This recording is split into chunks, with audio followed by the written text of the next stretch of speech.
Pada ngerasa nggak sih belakangan ini suhu di luar tuh jadi dingin banget? Padahal kan kalau bulan Juli harusnya udah masuk musim kemarau ya. Bahkan sampai ada kabut loh di Jakarta. Kenapa bisa gitu sih?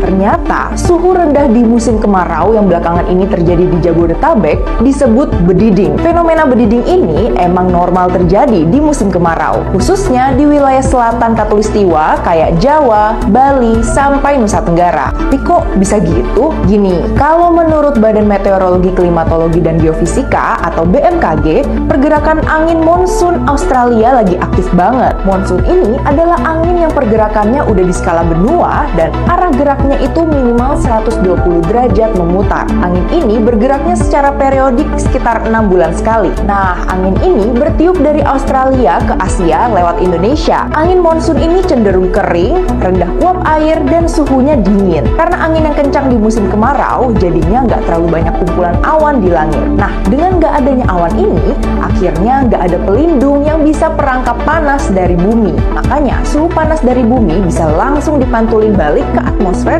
tanpa penghalang. Ditambah lagi, kelembapan kan lagi rendah ya. Jadi, uap airnya dikit banget buat nahan panas. Akhirnya, gelombang panas dari bumi gampang banget menguap ke atas, bikin udara di permukaan terasa lebih dingin. Karena fenomena ini, Jabodetabek akhirnya diselimuti kabut.